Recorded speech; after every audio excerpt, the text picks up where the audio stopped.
Guys, तो मैं हूँ आपकी नई दोस्त और आज मैं आपके साथ एक फिर से एक नया के ड्रामा एक्सप्लेन करने जा रही हूँ। तो चलिए वीडियो को शुरू करते हैं। एक्सप्लेन करने जा रही हूँ तो चलिए वीडियो को शुरू करते हैं। वीडियो के स्टार्टिंग में हमें दिखाया जाता है कि एक जो बेबी होता है उसके पास बहुत से लोगों ने भीड़ बना रखी होती है और वह सभी लोग उसके मोम से कहते हैं कि ये बेबी तो बहुत ज़्यादा ही क्यूट दिख रहा है, ये बेबी तो पक्का एक लड़का होगा, ये बड़ा होकर बहुत ज़्यादा ही हैंडसम बनेगा। तो उसकी मोम कहती है कि एक लड़का नहीं, ये एक लड़की है। तो सभी एक दूसरे की तरफ स्माइल कर कर कहने लग जाते हैं, ओह पता नहीं चल रहा था क्योंकि बहुत ज़्यादा क्यूट लग रहा था, ज़रूर ये बड़ी होकर बहुत ज़्यादा ही ब्यूटीफुल बनेगी। तो गाइस, तो यही लड़की है जो हमारे इस ड्रामा की मेन लीड है। तो इसका नाम मिंजू रख दिया जाता है और मिंजू मतलब थोड़ी बहुत अगली दिखती है। आपको स्टोरी से थोड़ा बहुत तो पता चल गया होगा कि ये कहानी एक अगली गर्ल के बारे में है। तो इस कहानी को आगे बढ़ाने पर ये पता चलता है कि जैसे जैसे मिंजू बड़ी होती है उसे कोई भी पसंद नहीं करता है। तो उसी बात पर मिंजू छोटी छोटी बातों पर ही रोने लग जाती है। हर कोई कहता है कि मिंजू तुम तो बिल्कुल एलियन की तरह दिखती हो, तुम हमारे जैसी बिल्कुल नहीं हो, तुम तो एक एलियन हो। तो मिंजू इसी बात पर रोने लग जाती है और अपनी मोम के पास भी आकर बहुत ज़्यादा सैड हो जाती है। तो उसकी मोम से कहती है कि तुम इन सब पर ध्यान मत दो, तुम अपनी पढ़ाई पर ध्यान दो और तुम बड़ी होकर इतनी ज़्यादा पढ़ाई करना, इतनी ज़्यादा सक्सेसफुल बनना कि इन सभी का मुंह बंद कर सको। तुम्हें सिर्फ अपने एग्ज़ाम पर और अपनी पढ़ाई पर ध्यान देना है। और इसी बात पर जब एक बार सभी पार्टी में ड्रेस पहन कर आते हैं, वहीं पर मिंजू भी अपनी फेरी ड्रेस पहन कर आती है जिस पर सभी लोग बोस पर बहुत ज़्यादा हंसते हैं। मिंजू को बहुत ज़्यादा बुरा लगता है, वो घर जाती है उस ड्रेस को उतार देती है और उसी टाइम से मिंजू को बहुत ज़्यादा हार्ड चीज़ों का शौक पड़ जाता है, जिसकी हार्ड म्यूज़िक, हार्ड मेटल्स और उसे यहाँ तक कि एक घोस्ट वाली बुक का भी शौक पड़ जाता है जो कि एक बहुत ज़्यादा ड्रावनी बुक होती है। उसे ऐसी ही चीज़ों का शौक पड़ जाता है। जैसे जैसे मिंजू बड़ी होती है, जब वो हाई स्कूल में जाती है तो हाई स्कूल में भी वो बहुत ज़्यादा अगली दिखती है, तो जिसकी वजह से उससे हर कोई बुली करता है, उसे कोई भी पसंद नहीं करता है। पर हाई स्कूल में एक लड़का होता है जो कि कैंटीन में काम करता है, जो कि मिंजू के साथ बहुत ज़्यादा अच्छा बिहेव करता है। तो मिंजू को लगता है कि पूरे स्कूल में वही उसके साथ इतना अच्छा बिहेव क्यों करता है, ज़रूर वो उसे पसंद करता है। तो मिंजू भी उसे बहुत ज़्यादा ही पसंद करती है। तो मिंजू कहती है कि मैं उसे ज़रूर प्रपोज कर कर रहूँगी। और क्लास में एक लड़की है, मतलब 3 बुली गर्ल्स तो हर ड्रामा में होती ही हैं, तो वो 3 गर्ल्स जो सबसे खूबसूरत लड़की होती है वो भी मिंजू को बहुत ज़्यादा बुली करती है। और जब उसे पता चलता है कि मिंजू उस लड़की को पसंद करती है, उसे प्रपोज करने जा रही है, तो उस लड़के को कहती है कि तुम मिंजू को बिल्कुल भी हाँ मत कहना, तुम मेरी एक बात मानना। वो लड़का उस लड़की को बहुत ज़्यादा पसंद करता है तो उसकी बात मान जाता है। जैसे मिंजू से प्रपोज करने जाती है तो मिंजू को पूरी भली सुनाने लग जाता है। वो कहता है कि तुमने पहले अपना फेस कभी आईने में देखा है कि तुम मुझे रेट करना चाहती हो। दरअसल गाइस, ये उस लड़की ने ही उस लड़के से कहलाया था। ये मिंजू ये सब सुनने के बाद सुसाइड करने के लिए सोचती है और वो एक बिल्डिंग पर खड़ी होकर सुसाइड करने के बारे में सोचती है और सुसाइड करने वाली ही होती है। तो वो सामने एक बोर्ड देखती है जिसमें कि एक सिंगर ने सुसाइड किया था और उसने समझ आता है कि उसे सुसाइड नहीं करना चाहिए, उसे अपनी ज़िंदगी को पूरा अच्छे से जीना चाहिए और जो लोग उसे जीने नहीं देते उन्हें दिखाना चाहिए कि वो भी जी सकती हैं। तो इसी बात पर वो यही सोच रही होती है कि पीछे से ही उसे कोई पकड़कर अपनी तरफ एकदम से ही खींच लेता है। तो गाइस, वो और कहीं नहीं हमारी स्टोरी का मेन लीड होता है। तो वो मिंजू जब उसके ऊपर गलती से गिर जाती है तो इसी पर वो खड़ा होकर मिंजू को कहता है कि तुम ये क्या करने जा रही, तुम्हें पता भी है तुम क्या करने जा रही थी, तुम ऐसा कैसे कर सकती हो, तुम ऐसे ही सोच लेती हो कि तुम सुसाइड करोगी और हर कोई जो तुम्हें बचाना चाहता है, जो तुम्हें प्यार करते हैं, वो सोचेंगे वो तुम्हें सही टाइम पर बचा नहीं पाई। ये बिल्कुल पागलों वाली हरकतें हैं, तुम्हें ऐसा नहीं करना चाहिए। जो तुम्हारे चाहने वाले हैं वो सोचेंगे कि हम उसे बचा सकते पर हम उसे बचा नहीं पाए, तो तुम ऐसा कभी नहीं करोगी। तो इसी बात से पता चल जाता है कि मिंजू को कि जो लड़का है इसके पीछे कोई राज है और ये कोई बात को अपने दिल में छुपाई बैठा है जिसकी वजह से ये मुझ पर इतना गुस्सा कर रहा है। तो गाइस, ये वही लड़का है जो हमारी स्टोरी का मेन लीड है। तो इस स्टोरी में वो लड़का उसे बहुत ज़्यादा बुरी भली सुनाता है तो मिंजू उसकी बात सुनती रहती है। पर जब मिंजू गिर जाती है तो उसका चश्मा भी गिर जाता है जिसकी वजह से उसे धुंधला दिखाई देता है, उसे दिखाई नहीं देता। तो लड़का उसे घर जाने के लिए कहता है। तो वो लड़का जब उसे घर जाने के लिए कहता है तो मिंजू जब जाने लगती है तो वो चलते चलते ही साइड वगैरह में गिरने लग जाती है कि उसने चश्मा नहीं पहना था। तो वो लड़का उससे कहता है कि तुम ढंग से क्यों नहीं चल रही। तो मिंजू से कहती है कि मेरा चश्मा गिर गया है, मुझे दिखाई नहीं देता। तो वो लड़का कहता है कि चलो ठीक है, मैं तुम्हें ले चलता हूँ, वहाँ तक छोड़ देता हूँ। तो वो लड़का मिंजू के लिए एक टैक्सी कराता है। तो मिंजू जाते जाते उस लड़के को कहती है कि तुम बिल्कुल भी टेंशन मत लेना, तुम्हारे अंदर जो भी दर्द है उसे भूल जाओ और अपनी ज़िंदगी में आगे बढ़ो। मुझे पता चल गया है तुम्हारे पास भी कोई सीक्रेट है। तो मिंजू को ही इसी बात को देखकर पता चल जाता है कि वो लड़का भी उसे शायद से पसंद करने लगा है कि यार उसकी आंखें तो देखो, वो कैसे देख रहा है मिंजू को। तो इसी बात से पता चल जाता है कि वो भी शायद से मिंजू को पसंद करता है। तो मिंजू उसे ये कहने के बाद चली जाती है और वो मिंजू को घूरता ही रहता है, जो कि बहुत ज़्यादा रोमांटिक सा सीन भी लगता है। शुरुआत का शायद मुझे लगता है सबसे ज़्यादा रोमांटिक सीन तो यही था। तो इसके बाद जैसे ही मिंजू को बहुत ज़्यादा बुरा लगता है और उसके स्कूल में इतनी ज़्यादा बेइज्जती हो जाती है, तो वो स्कूल चेंज करने के बारे में सोचती है और स्कूल को चेंज करना चाहती है और वो अपने घर को भी चेंज कर लेती है। तो इसी बात पर उनके घर को भी चेंज कर दिया जाता है। वो नई सोसाइटी में चले जाते हैं जहाँ से मिंजू अपना स्कूल भी चेंज कर लेती है। और इस ड्रामा की सबसे इंटरेस्टिंग बात तो ये थी कि जो फर्स्ट मेन लीड था वो भी उसी जगह मतलब उसी सिटी में रहता था। वो भी एक अलग अपार्टमेंट में रहता है, क्योंकि जो मेन लीड है उसकी उसके डैड से बिल्कुल भी नहीं बनती। उसके डैड के साथ झगड़े होते रहते हैं और वो अपने डैड के साथ रहकर बिल्कुल भी खुश नहीं है। और साथ ही साथ वो लड़का सिर्फ उसी जगह पर ही नहीं, बल्कि वो लड़का जिस स्कूल में मिंजू ने एडमिशन लिया होता है वो लड़का उसी स्कूल में होता है। और उसका नाम हमें बाद में पता चलता है, उसका नाम सूहो होता है। खान जी गाइस उसमें लीड का नाम सूहो होता है। तो हमें पता चलता है कि उस स्कूल का टॉपर भी है। तो बाद में जब पता चलता है कि मिंजू पहले दिन स्कूल में जाती है, तो स्कूल में पहले दिन ही सबकी बहुत ज़्यादा चहेती बन जाती है, क्योंकि स्कूल में वो पहले दिन ही इतनी ज़्यादा खूबसूरत लड़की बन जाती है। स्कूल में उसके पहले दिन ही इतने ज़्यादा दीवाने बन जाते हैं, क्योंकि वो इतनी ज़्यादा क्यूट दिख रही थी, इतनी ज़्यादा सुंदर दिख रही थी। आप सोच रहे होगे कि मिंजू तो अगली है, वो इतनी ज़्यादा सुंदर कैसे दिख सकती है एक ही रात में। तो गाइस मिंजू ने रातों रात ही बहुत ज़्यादा मेकअप सीखा और उसने वो बहुत मुश्किलों से सीखा और उसने इतने ज़्यादा बार अपने फेस पर मेकअप कर देख इससे जब उसे बिल्कुल अच्छी तरह मेकअप आ गया, तब उसने पहली बार स्कूल में अपने बिल्कुल अच्छे से मेकअप कर स्कूल में आई और अपने लाखों दीवाने बना लिए। और स्कूल में दिखाया जाता है कि मिंजू की 2 लड़कियों के साथ बहुत अच्छी बेस्ट फ्रेंडशिप बन जाती है और उसकी 2 बेस्ट फ्रेंड बन जाती हैं, क्योंकि मिंजू पहले अच्छी बेस्ट फ्रेंड नहीं थी। जिसमें से कि जो उसकी बेस्ट फ्रेंड होती है उसका नाम होता है सुयोंग, जो कि स्कूल की सेकंड टॉपर है। उसके बारे में बहुत सी बातें पता चलनी थी। और जब बाद में दिखाया जाता है कि जब मिंजू अपनी जहाँ पर जाती थी, पहले वो जहाँ पर बुक पढ़ने जाती थी लाइब्रेरी में, वहीं पर जब वो जाती है तो उसे पता चलता है कि जो फर्स्ट मेन लीड है वो भी वहीं पर ही बुक्स वगैरह पढ़ने आता है। वो भी बहुत टाइम से वहीं का ही रेगुलर कस्टमर है। तो जब मिंजू को पता चलता है तो वो अपना फेस छुपाने लग जाती है और उससे दूर दूर होने लग जाती है। वो उसे दिखाना ही नहीं चाहती कि यहाँ पर उसके अलावा भी कोई है, पर वो उसे देख लेता है। तो मिंजू अपनी बुक को अपने मुँह पर आगे रख कर कहते हैं, कौन कौन, मैं किसी को नहीं जानती, क्या कोई है भी यहाँ पर? तो वो कहता है कि तुम तो वही लड़की हो ना। तो मिंजू ये सोचती है कि उससे पता चल गया कि जो स्कूल में सबसे ब्यूटीफुल गर्ल है वो वही है। तो वो उसे कहती है नहीं। तो वो जब बुक लेने ऊपर से लग जाती है तो वो गलती से गिरने वाली होती है। जब उसे फर्स्ट मेन लीड बचा लेता है, मतलब सूहो बचा लेता है, तो वो सूहो के ऊपर गिर जाती है, जिसकी वजह से सूहो उसे देखता ही रह जाता है। फिर वो जल्दबाजी में जब उठते हैं तो वो सूहो उससे पूछता है कि तुम यहाँ पर क्या कर रही हो? तो वो कहती है कि मेरे अंकल की लाइब्रेरी है, तो मैं यहाँ पर ही वो हमेशा बुक्स वगैरह पढ़ने के लिए आती हूँ। तो सूहो कहता है कि मुझे यहाँ पर एक चैप्टर चाहिए, वो मुझे नहीं मिल रहा है, एक बुक का चैप्टर। तो जब वो उसे बुक का नाम बताता है तो वो मिंजू कहती है कि मुझे उस बुक के बारे में सब पता है, मेरे पास उसका सेकंड चैप्टर भी है, मैं उस बुक की बहुत बड़ी फ़ैन भी हूँ।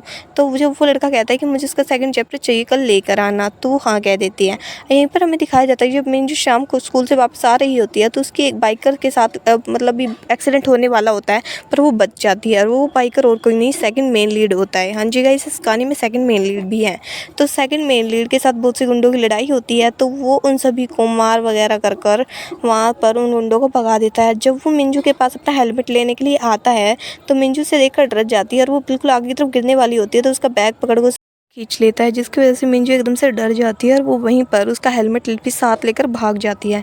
जिसकी वजह से जब सेकंड मेन लीड जाने लगता है तो वो देखता है कि मेरा हेलमेट तो वो ले गई, तो उसे पीछे से आवाज़ देता है तो वो चली जाती है।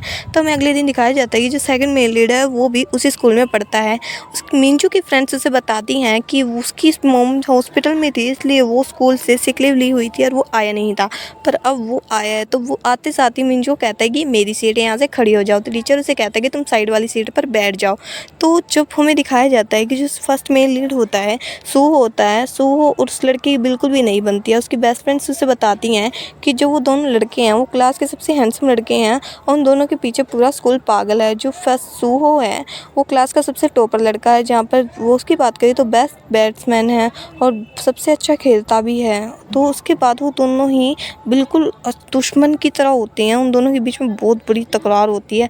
और अब तो उन दोनों पहले बताते हैं कि पहले वो दोनों बेस्ट फ्रेंड्स थे, पर उनका एक फ्रेंड था जिसकी वजह से उन दोनों, जब वो मर गया तो उनकी दोनों की लड़ाई हो गई। तो उसी टाइम से वो दोनों एक दूसरे से बिल्कुल भी बात नहीं करते और उन दोनों की लड़ाई होती रहती है और वो एक दूसरे को देखना ही पसंद नहीं करते। तो इसी बात पर मिंजू बहुत ज़्यादा नाराज़ हो जाती है और जब हमें दिखाया जाता है कि जब सूजियोन होता है, सेकंड मेन लीड का नाम सूजियोन होता है, तो यहाँ पर सूजियोन का पता चलता है कि जो मिंजू है उसकी मॉम और वो फ्रेंड्स हैं, तो इसको उनको काट दिया जाता है। तो यहाँ पर हमें सेकंड पार्ट में दिखाया जाता है, तो लाइब्रेरी में सूहो और मिंजू फिर से मिल जाते हैं। तो सूहो सोचता है कि ये मुझसे वो बातें क्यों नहीं कर रही है, तो वो कहता है कौन कौन कौन। तो सूहो थोड़ा सा वो हो जाता है, वो उसे कहता है कि तुम मेरा फर्स्ट सेकंड एडिशन क्यों नहीं लाई। तो मिंजू कहती है कि मैं क्यों लाऊं। तो इसी बात पर सूहो कहता है अच्छा तो मैं सबको बता दूंगा। तो मिंजू डर के मारे ये सोचती है कभी उसका मेकअप करा स्कूल में सबको बताना दे, तो वो डर के मारे कहती है कि अच्छा मुझे माफ़ कर दो, मैं तुम्हारी हर बात मानूंगी, प्लीज़ सब किसी को मत बताना। तो सूहो ये सोचता है कि वो सोच रही है कि जब वो सुसाइड करने वाली थी तो उसके बारे में किसी को पता ना चले, तो इसलिए वो मना कर रही है। इन दोनों में से किसी को नहीं पता होता है कि उसके सुसाइड का राज वो मिंजू नहीं जानती और जो खूबसूरती का मेकअप वाला राज है वो सूहो नहीं जानता। तो इसी के पीछे उन दोनों के बीच में एक अटेंशन सी हो जाती है। तो इसी बात पर जब जो उसे बैग देने के लिए जाती है, वो उससे उसकी जैकेट और उसकी बुक दोनों देने के लिए जाती है, पर बाद में जो को ख्याल आता है कि वो लड़का उसे ये थोड़ी जानता होगा वो क्या पता सुसाइड की बात भी कर रहा हो। जब वो उसे बैग लेने के लिए आती है तो वो उसे बाइक खींचने लग जाती है, जिसकी वजह से वो बैग खींच कर भाग जाती है। पर हमें बाद में पता चलता है कि सूहो ने जो बैग है वो पहले खोल कर देख लिया था, उसे पता चल जाता है कि वो वही लड़की है। तो सूहो बाद में उसे कहता है कि मुझे तुम्हारे सब राज के बारे में पता चल गया। तो वो बहुत ज़्यादा दुखी हो जाती है और साथ में वो उसे आकर कहती है कि प्लीज़ किसी को मत बताना, तुम जो कहोगे मैं वो करूँगी। तो बिल्कुल एंजल्स की तरह दिखाया जाता है कि जो फर्स्ट मेन लीड सूहो है उसके पंख निकल जाते हैं और वो बिल्कुल एंजल की तरह उसे वरदान देने वाला होता है, पर एकदम से ये उसके विंग्स होते हैं वो ब्लैक कलर में बदल जाते हैं, उसके सींग भी ब्लैक कलर के उग जाते हैं। और वहीं पर दिखाया जाता है कि वो फर्स्ट मेन लीड सूहो कहता है कि मैं जो कहूँगा तुम्हें वही करना पड़ेगा। तो जो को उसकी बात माननी पड़ती है, क्योंकि क्या अब के ड्रामा है कुछ भी हो सकता है, तो उसकी बात जू को माननी पड़ती है। जू कहती है कि ठीक है तुम जो कहोगे मैं वो करूँगी। तो उसी बात पर सूहो कहता है ठीक है, और तुमने नहीं किया तो देख लेना मैं सबको तुम्हारे राज बता दूंगा। तो इसी बात पर जू को डर कर उसकी सभी बातें माननी पड़ती हैं। और उसके बाद हमें बाद में बताया जाता है कि जो भी सूहो कहता है वही मिंजू करती है, मतलब हर बात करती है, मतलब जो भी वो कहता है वो सब कुछ करती है। तो बाद में जब सूहो उसे मैसेज करता है, उसे कहता है कि मुझे तो एक स्ट्रॉबेरी जूस पीना है, स्ट्रॉबेरी मिल्क पीना है। तो मिंजू भागकर वो हंसते हुए उसके लिए लेकर आती है और वो गुस्से में बाद में कहती है सर मैं बाद में देखूँगी। तो जब बाद में सूहो उसे फिर से तंग करने के लिए कहता है, मैसेज कहता है कि शाम को आना, मुझे तुमसे कुछ काम है और मेरा काम तुम पूरा करो, नहीं तो मैं सबको तुम्हारी सीक्रेट बता दूंगा। मिंजू को उसकी बात मानकर उसके मैसेज पढ़कर शाम को अपने मतलब जब वो अपने शाम को असली रूप में आती है, मतलब बिना मेकअप के, तो उसे उसकी बात माननी पड़ती है। और शाम को जब वो भागी भागी बारिश में आती है तो कई लोगों से वो भिड़ जाती है। कई लोग उसका बहुत ज़्यादा बुरा भला भी कहते हैं कि तुम्हारी शक्ल भी देखी और तुम ऐसे कैसे भाग कर जा रही हो, पहले अपने आप को देखो और ढंग से चला करो। तो जब मिंजू उसके पास आकर रोने लग जाती है और कहती है कि तुम अपने आप को क्या समझते हो, अगर मैं अगली हूँ तो इसमें मेरी क्या गलती है कि तुम सब में मुझे कहते रहते हो और तुम मुझे ये कहते हो कि मैं सबको बता दूंगा, ये कर दूंगा, वो कर दूंगा, इसमें मेरी थोड़ी गलती है, इसमें भगवान ने मुझे ऐसा बनाया। तो सूहो उससे सॉरी मांगता है और उसे ये पता नहीं होता और वो उससे सॉरी कहता है और उसे ये कहता है कि मुझे नहीं पता था ये ऐसा हो जाएगा। और यार वो मेन लीड है, वो उसके साथ थोड़ा टाइम स्पेंड करना चाहता है, उसमें इसकी थोड़ी गलती है। तो जब वो उसको कहता है तो वो उसकी बहुत ज़्यादा केयर करता है, उसे अपना जैकेट भी पहनाता है, उसके लिए भाग के दवाई लेके आता है। और जब उसके पैर में देखता है कि उसके पैर में चोट लगी, तब उसको आराम से बिठा कर उसके पैर के चोट पर बैंडेज भी लगाता है। और जो सेकंड मेन लीड है वो दूर से उन दोनों को देख रहा होता है। और जब सूहो उसकी पैर पर बैंडेज लगा रखा तो वो भी बहुत ज़्यादा रोमांटिक सा मोमेंट लगता है और बहुत ज़्यादा क्यूट मोमेंट होता है। सेकंड मेन लीड सूजियोन उससे चिढ़ जाता है और वो मिंजू के साथ जाकर पंगे लेता है है, उसके साथ फ्लर्ट करने की कोशिश करता है। वो मिंजू के साथ ही बैठकर खाना खाता है, उससे अजीब तरह से बोलता है और अपनी भारी सी आवाज़ में उसे पता नहीं क्या क्या कहता है, जिसकी वजह से फर्स्ट मेन लीड सूहो चिढ़ जाता है और सूहो उसके पास आकर उसकी कॉलर पकड़ लेता है, जिसकी वजह से उन दोनों के बीच में एक छोटा सा झगड़ा हो जाता है, जिसमें से कि सूजियोन उसे कहता है कि तुम क्या कर लोगे। तो सूहो उसके कॉलर पकड़ कर कहता है कि तुम अपने आप को क्या समझते हो कि तुम अपनी मर्ज़ी से कुछ भी करोगे। तो सूजियोन उसे कहता है कि हाँ, मैं अपनी मर्ज़ी से कुछ भी कर सकता हूँ। तो सूहो उसका कॉलर को बिल्कुल तेज़ पकड़कर उसे मारने ही वाला होता है। सूजियोन अपने हाथ छुड़ाकर सूहो को एक ज़ोरदार मुक्का मारता है, जिसकी वजह से टीचर भी आ जाते हैं। टीचर दोनों को पनिश करते हैं, जिसकी वजह से सभी जो को पता चल जाता है कि इन दोनों की तो बहुत बड़ी दुश्मनी है। तो इसी बात पर हमें पता चलता है कि जो first main second main lead है सूजियोन और सूहो बहुत अच्छे फ्रेंड्स हुआ करते थे और उनका एक और फ्रेंड भी था जिसका नाम सुजुयोन था। इन तीनों के नाम बिल्कुल ही एक जैसे। सुजुयोन जो तीनों फ्रेंड्स थे, जो ये इनका तीसरा फ्रेंड्स है, मैं आपको इनकी फ़ोटो दिखाती हूँ। ये तीनों फ्रेंड्स थे, तो ये बहुत अच्छे फ्रेंड्स थे, तीनों ही सिंगर्स थे, तीनों ही गाना एक साथ बनाते थे और ये बहुत ज़्यादा फेमस भी थे। बट उनके फ्रेंड के मरने के बाद उन दोनों के बीच में तकरार आ गई। वो तकरार इसलिए थी क्योंकि जिस कंपनी से वो उनका फ्रेंड्स गाने बनाता था, जिस कंपनी में वो काम करता था, उस कंपनी के हेड प्रेसिडेंट सूहो के डैड थे।